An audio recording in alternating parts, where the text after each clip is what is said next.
Thank you so much for inviting me.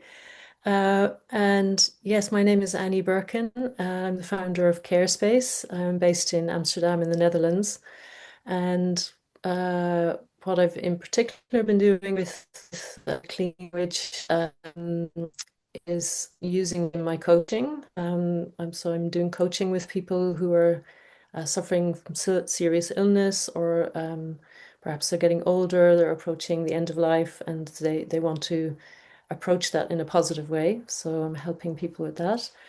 And also in workshops that I give, so I've been started to use elements of clean language in that. And yeah, those are the two main ways I think I use it at the moment. And why is it useful to you? Um, I think for me, I realized that when people start to talk about death, particularly if you don't have a some kind of religious or spiritual background, and you're not familiar with it from your everyday life, it's just this huge mysterious subject, and people find it very difficult to find words for it, to talk about it. Also because there's so much about it that's a mystery, we don't know. Mm. And at the same time, it's an experience we have in our life. So I think for me that clean language helps people to connect to how they experience the fact of death in their life, as opposed to trying to think about it, which gets very difficult and complicated. And I find that when people do that, that's when they start to feel they can actually relate to it, and it kind of loses this feeling of being something that's completely unknowable and undealable with, and so forth. So, So there's experience it and there's think about it. And yes, clean helps them experience it and therefore relate to it. exactly. Yes, What that's, kind of experience it? um, I think it's their own inner experience, it's like how they, when they think about the fact that they, sooner or later they will meet the end of their life. They have an inner reaction to that, an inner response to that, and I think it connects them to that, and that's something that can be quite surprising sometimes. So, for example, in one of my workshops, um, I asked people to kind of draw something about this, and asked them to, so I asked about shape, color, how big, what uh, that's like what, and seeing what kind of metaphors come up, and asking people to draw. And one lady said beforehand, she was saying, "Oh, I feel quite negative about death and quite fearful." And her drawing completely surprised her, because she drew this beautiful drawing, and there was like this beautiful moon behind a veil, and the veils came apart, and then this moon kind of shone this beautiful white light, and it was full of love, and so her picture kind of totally inspired her, actually, and she realized that this was an aspect of how she felt about death she didn't really even know about. Um, but by, you know, drawing it and connecting with the metaphor around it, she found something that actually really comforted her. So, and I've seen that happen again and again, that people will come to a metaphor and then it becomes really meaningful. It's something they can kind of hold on to and think, oh wow, this is this is actually how I feel about death. And it Mm. surprises me. And so they get to this is how I feel about death, but you don't start by asking them, how do you feel about death? No, no, you just sort of open it up as a sort of exploration and ask them to draw it, basically. So, think of, just see what comes up, Mhm. and does it have a shape or a color? Where is death in relation to life? Where are they? Are they far apart? Are they close together? And then the transition, how big is that transition? Is it very far? What is that like also? And so people come with all kinds of bridges and lines, and so things start to connect up. Also, they start to experience some kind of connection between their own life and death, and that they're not so always so separate, actually, maybe. Mm. Yeah. And a lot of people are frightened about asking about how people think or feel about death. Hmm. You don't sound frightened at all. No. Where does No. that come from? Um, I think maybe partly because of my own reflection and sort of exploration of the topic, and that it doesn't frighten me so much, but also that I've maybe experienced enough that when people are willing to do that exploration, somewhere in there there is some kind of willingness to believe that it's not as frightening as it is, as they think it is. So I kind of trust very much that that part of them that draws them to come to a workshop or to come to a coaching session. Somewhere deep inside, there's something that believes there's more than just the terrifying aspect, but there must be something more. Mm. So I kind of place all my trust in that, actually. Um, Several people I've interviewed um, around who use clean and end of life care have just had very basic training and they just ask one or two questions alongside their usual questions. You've had quite a lot of deep training. yes, Say more about that. yes. I followed actually this training from that was developed by Annemiek van Helsdinge. That's the Academy of Soul-Based Coaching. So I followed a year training actually as a soul-based coach. That's how she describes it. And the sort of the heart of that actually is clean language. So that's so it was quite a thorough training in clean language actually. Yes. And what difference did that make? Oh, it made all the difference. That it was exactly what I was looking for because people had started to come to me before that.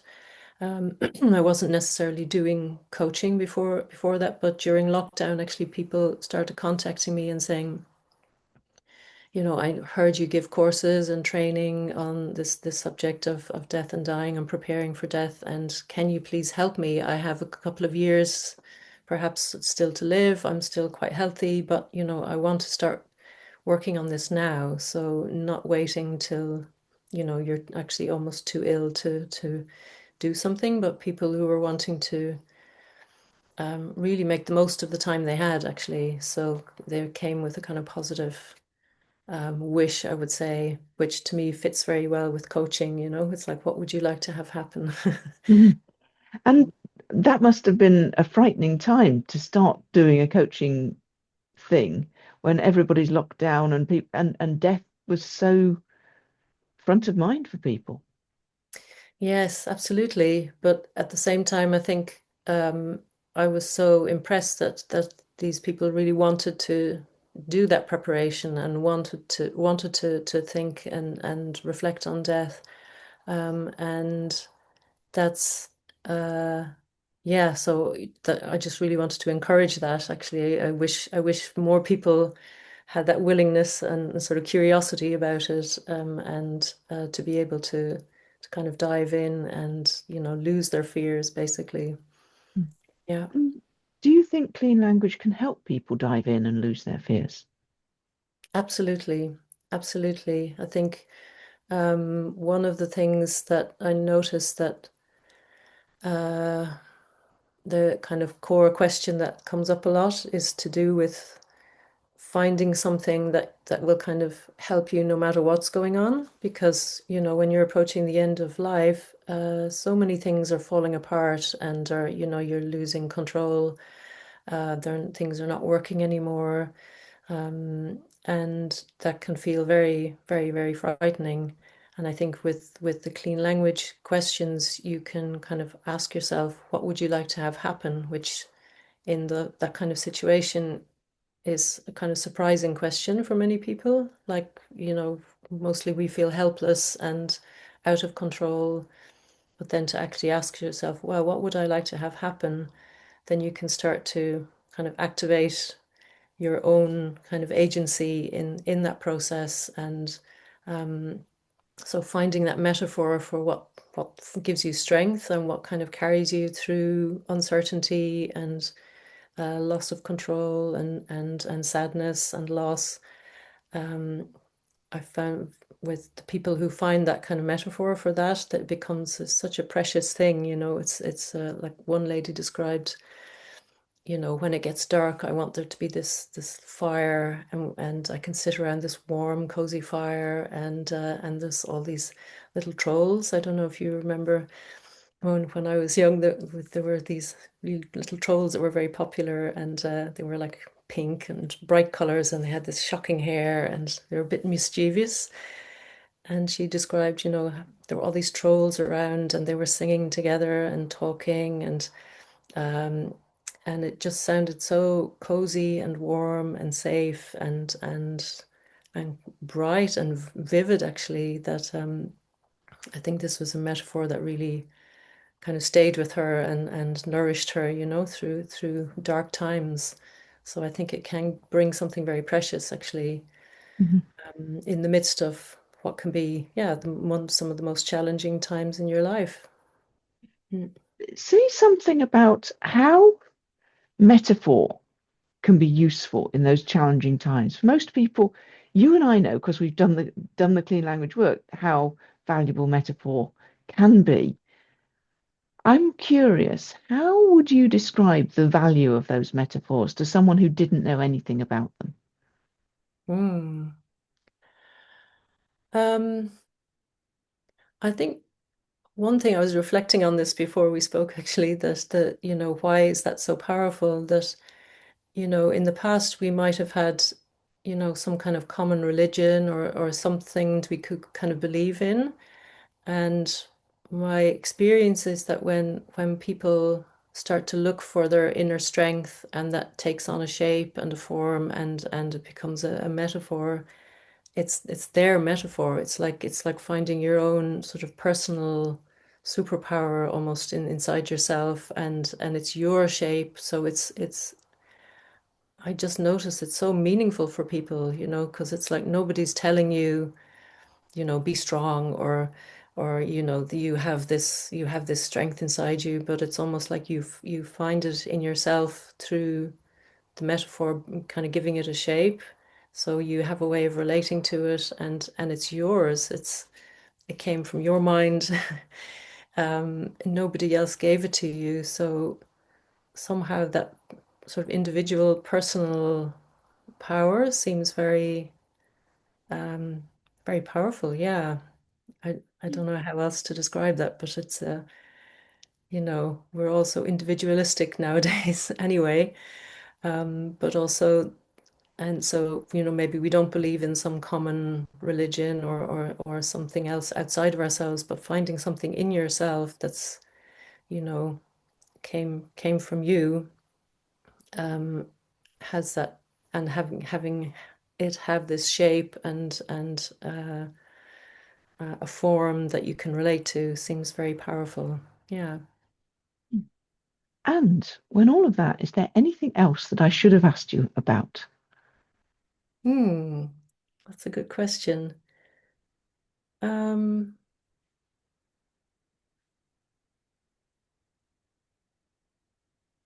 no, I don't think so. I think it's I'm just very curious. I've been using this for more than a year now, and I'm just so curious to learn more and to also hear from others how they're using it and how it makes a difference for people at the end of life, and when particularly when there's fear coming up and hopelessness, how to turn that around. I think anyone who is finding ways to help people to do that, that's so worthwhile and so precious in these times, So Fantastic.